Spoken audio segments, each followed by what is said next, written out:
চেষ্টা করেছে। যখন চাঁপাইনবাবগঞ্জে টিপু চেয়ারম্যানের মতো মানুষগুলো যখন সমাজে ইয়াবা হিরোইনের মতো পয়জনগুলো সমাজে রন্ধে রন্ধে মানুষের ভিতরে পৌঁছিয়ে দেয়, তার ফলশ্রুতিতে অবৈধ টাকা যখন টিপু চেয়ারম্যানের শক্তিকরণ আধিপত্য বাড়িয়ে দেয়, গত বিগত সরকার যখন তার মাথায় হাত দিয়ে অন্যায় করার একটি রাস্তা তৈরি করে দেয়, তখন ওই চরপাইডাঙ্গা ইউনিয়নে একটির পর একটি মার্ডার হয়েছে। চরপাইডাঙ্গা ইউনিয়নে একটির পর একটি মা বাবার সন্তান হারা হয়েছে, একটির পর একটি মা তার সন্তানকে হারা করেছে। ওই ছোট বাচ্চাটি কিন্তু ওই 4-5টা মার্ডারের ছোট বাচ্চাটি কিন্তু তার বাবাকে হারিয়ে দিয়েছে। তারপরও কিন্তু আইন শৃঙ্খলা বাহিনী তার বিরুদ্ধে চূড়ান্ত কোনো পদক্ষেপ করেনি। আবার তার শক্তি, তার অহমিকা, তার কত বড় সাহস হয়! আবার নতুন বাংলাদেশ যখন 5 আগস্টের পরে সৃষ্টি হয়, তখন তারপরে আবার পিন্টুর মতো একটা নিরীহ মানুষকে হত্যা করে। আজকে গতকালকে মাদারীপুরে একটি ঘটনা হয়েছে।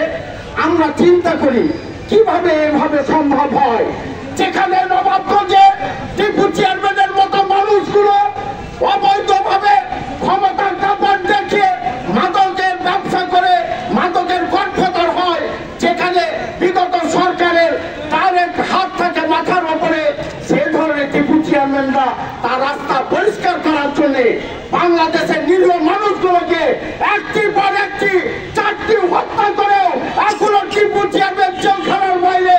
আইনে আমার প্রশাসন নতুন বাংলাদেশ কিভাবে সৃষ্টি হবে, যে আজকে টিপু চেয়ারম্যানের মতো মানুষ 4টি খুন করে মার্ডার করে আজকে জেলখানার বাইরে আবার হুমকি দেয়, আবার বলে যে ব্যাক করে দিব।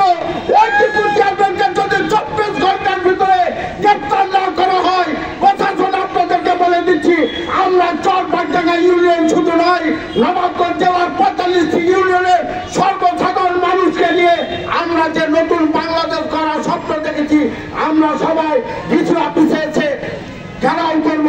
তাই বলি ভাই, আপনারা প্রশাসনের যেখানে আছেন, সাংবাদিক ভাই আপনারা জানিয়ে দেন, নবাবগঞ্জ একটি শান্তিপ্রিয় এলাকা। নবাবগঞ্জে টিপু চেয়ারম্যানের মতো গডফাদার না আর সুস্থভাবে জেলখানার বাইরে থাকতে পারে না। যদি কোনো নতুন কিছু ঘটে, আবার যদি টিপু চেয়ারম্যানের গন্ধের দ্বারা যদি কোনো আবার হত্যা হয়, নবাবগঞ্জে আগুন চলে যাবে। আগুন চলার আগে ভাই, প্রশাসনের ভাইরা, জেলা প্রশাসন ভাই, আপনাদেরকে অনুরোধ করি, টিপু চেয়ারম্যানকে 24 ঘন্টার ভিতরে গ্রেপ্তার করে, তার গন্ধের গ্রেপ্তার করে যদি জেলখানায় সুন্দর যদি একটি